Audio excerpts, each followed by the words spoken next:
He's kind of not quite the full package. There he is. He's back in business now. MC, hello to you. Hello, boys. How are we? Oh, full package in the cot. What's doing, MC? FP. What have you been doing today, my friend? What's been going on? From this morning, from 6 o'clock until now, what have you done? 6 o'clock to now.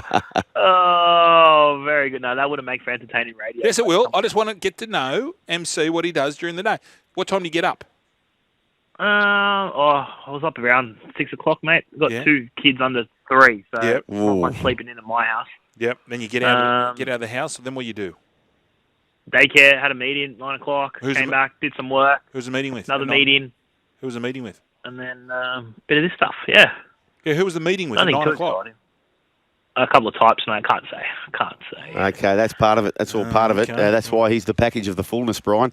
A double-page spread in the Daily Telegraph and on Code Sports. Surveyed the NRL agents on a range of issues. The website shows player agents who they look after, so you can click on to a player or a manager for that matter and who they look after. And the other thing is, who'll be the first $2 million player in the NRL? MC. Who, for those who don't know, who's got the biggest stable out there? There's a few big ones there, Joel. Like, I haven't sat down and worked out exactly, how many each agency holds, but, a few of the big ones, SFX have been around for a while. You've got Cove, which is Isaac Moses' stable. You've got Wasserman, which is a new one as well, which is developing. So there's all these companies that would have a lot of players, but they're you got Sam Ayub and Ultra Management. So there's the guys that have been doing it for a while have a stranglehold. David Riolo's crew. So there's a lot there. So. But it's pretty spread. There's been a lot of conjecture around, does an agent run a side or does an agent run a club? But breaking down the numbers, there's a fairly even spread of talent across the game. Brian, speaking about stables, right? So, MC, you might be too young for this, but when Brian and I were coming through, literally the best agents in the game operated out of stables opposite Rose Hill. Rose Hill. You had Al Gainey, you had Sam Ayub, you had Steve Gillis, Chimesy, and you had Wayne Beavis. Yeah. So the 4 best agents at the time. Were they the only agents? Well, they dominated, that's for sure. And they were literally, speaking of stable, MC, they were in a stable opposite, which is still there. I showed my kids the other day. I said, that's where Sam and all the crew used to operate out of there. Stables opposite Rose Hill Racecourse. Wow, yeah, it's very different these days. They're in high rises now. The agents, don't worry about that. They've moved away from stables, but there's probably more than 100 now. Wow. When you say there would have been a handful when you guys were playing, there's more than 100 now. We actually surveyed a lot of them. We got more than 50 replies back, so it's a good base, I guess, to understand what the agents are thinking, because they're sort of the guys that work in the shadows, a lot of them. They yield a lot of power, have a lot of influence, but, nothing like this has been done before. MC, when they say that certain clubs won't speak to certain managers, is that they won't speak to the individual or the company? So, both? Yeah. Bit of both, Fletch. Definitely a bit of both. There's some, it's no secret that there's no Isaac Moses clients at the Roosters. Nick will just refuse to deal with Isaac, and I think that's across his company, where there's others where some clubs have players in a stable and won't deal with that. Even if it's the player's direct agent, they won't deal with that agent. They'll speak to one of his stable mates. No doubt that happens. What was the thing with Nick and Isaac? Do you know, was there an issue? Was it a coach or was it a player? Like what? Because Nick is pretty forgiving. He's pretty forgiving. I'd imagine that whatever went on was pretty bad. Yeah, I don't know why they initially fell out, but more recently it was around Joseph Suolihi. Gotcha. So they'll back on a little bit, and then they hadn't spoken for a while, and then the Suolihi left the Roosters, so they fell out again. But before that, I'm not exactly sure what was the history there. Hey, MC, your stablemate, Dave Riccio, in conjunction with Peter Bedell, has just posted this on the Daily Telegraph website. Bulldogs star Kurt Mann emerges as a surprise Queensland Maroons bolter. Billy Slater could hand out a shock Queensland call-up. Maroons legend has raised concerns over Daly Cherry Evans, while incumbent 5'8" Tom Dearden could miss out. So this being reported through the Daily Telegraph, you'd have to go to the website or through the app to see all of that, or wait for the paper tomorrow. But what do you know about what Dave Riccio's reporting? Yeah, Riccio all over. That's interesting there because, I think a lot of people were expecting DCE to be halfback and Tom Dearden to play that bench role. I think Dearden had gone past Ben Hunt even before Ben Hunt's injury, but that's interesting there because you wouldn't have Mann and Dearden off the bench. So interesting to see how that bench rotation would work out. Do they go for two utilities and play that upbeat, fast tempo style of footy, which Canterbury have done this year as well? But the benefit of Kurt Mann, I know he played a lot of 13 now, or predominantly 13 for the Bulldogs. He's played basically every position on the field during his time at the Dragons and Newcastle and Melbourne before the Dogs. MC, a lot of news has been sort of, 2-week shootout, Luai versus Moses or Cleary. And do you believe this game here, Cowboys versus Manly, Daly Cherry Evans versus Tom Dearden, who wears the 7 for the first time for the Cowboys this year, do you believe that is an Origin shootout? I think they'd have their squads all but locked in. DCE would need a decent performance. Like I don't think he's been great Daly over the last month or so, but he's the captain, and I think he probably retains that spot. And Dearden, I would have had Dearden off the bench, whether that Kurt Mann situation changes it or not, or they go for two of those players off the bench. It'd be an interesting bench rotation with Mann and Dearden in that 17 though. MC, just getting back onto this, they were talking about the agents, which club is the best to deal with, which club is the most difficult to deal with.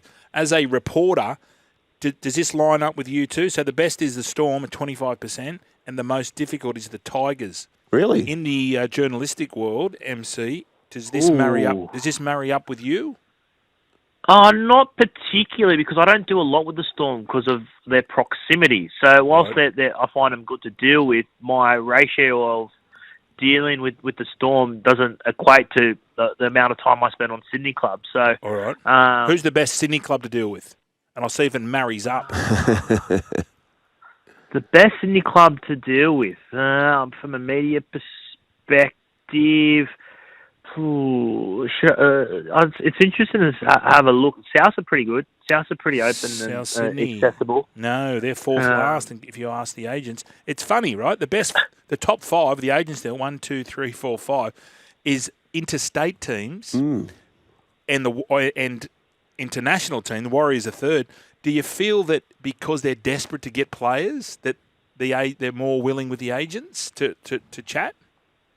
Yeah, it could just be a bad experience too. Like some of the feedback was of a lot of the clubs with some of the negativity was like people not calling back or emailing back or coming back to you is a bugbear, and there's no surprise, and in some of those clubs that are difficult to work with on that list. That's been the general consensus as well. But it only takes one good deal or one bad deal or one player that's been recently tapped or not re-signed to change a thinking around that. So, I think those lists would probably be fluid. If we did them in 12 months' time, it might be vastly different depending on, look at Parramatta, for example, at the moment. They're going through a bit of a clean-out. The Tigers have gone through a clean-out. So you can understand why they may be considered the most difficult to deal with because they've moved a fair few players on in the last couple of years. This is quite interesting here, this one. Should agents be able to manage both players and coaches? And I go to this, and it's a no, 61.5%.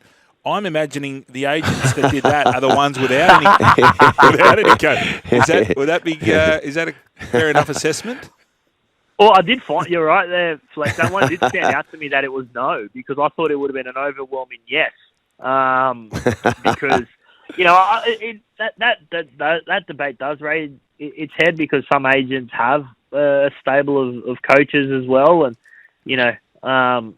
I do find that interesting, and I don't think they'll ever be. Well, it'll be difficult for an agent to ditch the coaches, right? Because they just wouldn't generate that. You can't have 6, 7, 8 coaches on your books coaching first grade at the one time. So, in terms of exclusivity for an agent just to look after coaches, I'm just not sure how viable that is long term. Yeah, Brian, I've been waiting for many, many years to talk about hypotenuse, to talk about Pythagoras' theorem. Yeah. And that 61% that you say, my best guess is Pythagoras, the power of hypotenuse, would be that 61% of those respondents, 100% of the 61% do not currently have a coach in the NRL. Anyway, hey, just before we go too, by the way, and the Daily Telegraph has got all this covered, Code Sports has got this all covered, the big insight around player managers and the players. Now, I've speed read, or however you want to say it, I've done that on air. So the article about Peter Bedell and David Riccio, which they've written, I believe, Brian, that it is alluding to the fact that Kurt Mann and Dearden would be on the bench for Queensland. Okay. So it's not either or, I believe. But you'd have to check out the article, check out the app with the Daily Telegraph. It would be and Mann and Dearden. Okay, now, MC, before you go, I know we were going to let you go an early mark, but no... I want your answer, the first answer that comes into your mind. Talk New South Wales State of Origin. Our fullback will be? Well, I think it'll be Dylan Edwards. No. I'd go James Tedesco, though. Okay. Well, you've got to say it. You've got to say, okay. Who I think. Yeah, who do you think? Our number I'd 7. Pick James Tedesco. James Tedesco. I would pick James Tedesco. Number 7? Yeah. Nathan Cleary. Number 6? Mitch Moses. Number 10 and number 8? Mitch Barnett, Payne Haas. Ooh. Okay. Are you giving anyone a debut? Yes, yeah, that's what we... So we had Laurie Daly. If you missed that, you can catch up on YouTube and also on the podcast. I kind of felt like there was a debut coming. If there was a debut coming, MC, who is the perfect package. Is that what you call him, the perfect package? Package. Full package. Full package. Who would be the front runner to be a debutant? Possibly Terrell May off the bench. What about a JK? Kiraz. Drink Shiraz. I think the fact that I'm a big fan of Kiraz is outstanding, but I think the fact that Latrell's come back, Zach Lomax comes back this weekend, Brian To'o comes back. If the team was picked 2 weeks ago, he was a lock, right? I think, but now with all those players back, Tom Trbojevic back as well. I know he hasn't hit top form yet, Tommy, but all those players back might just hold Kiraz back a little bit. Right. Is my only thoughts on that one. Now, I also ask you, MC, when in the old days, journos would go to the pub, pretty much down there in Surrey Hills near News Limited. Well before my time. Yeah, I know. Fletch. What happens now with you blokes? Do you get together? Do you go to the pub? No, we don't talk to each other. No. Do you Snapchat? Is it you and Buzz Snapchatting or what happens? Snapchatting, no. But do you go for a drink? Do you drink with them all? What goes on? Because you look quite occasionally, tight. yeah, not on a daily or weekly basis anymore. No, okay. Usually when we're on tour, Fletch is when the best stuff happens. You going to Ashes? You going to the Ashes end of the year? No, I wouldn't think so. No, you going, Fletch? No, I'm going to Greece. Yeah, I'm going to Greece too with Bears Head. That's why you're the full package. The musical, I mean. Yeah, that's right. Sandra D. I'm just worried, Fletch. Have you got your head around the Dragons playing Canterbury next year yet? Mate. Yeah, don't get me started. You want my story, don't you? I'm with you, Joel. Joel, I'm with you on that one. It's a no-brainer. Of course you would be. It's a no-brainer. Who do you support? That's why he's the full package, Brian. Who do you support? MC? Tell me who you support. Team Joel. Team Joel. Team Joel. I love you too, full package. You're a mad suck, MC. We'll catch you later. You can catch up with the full package. Michael Carayannis, Daily Telegraph and Code Sport, the run home with Joel and Fletch. What, you're still here? Well, you can see more on the Joel and Fletch socials and catch us live on SEN Radio, you beautiful humans.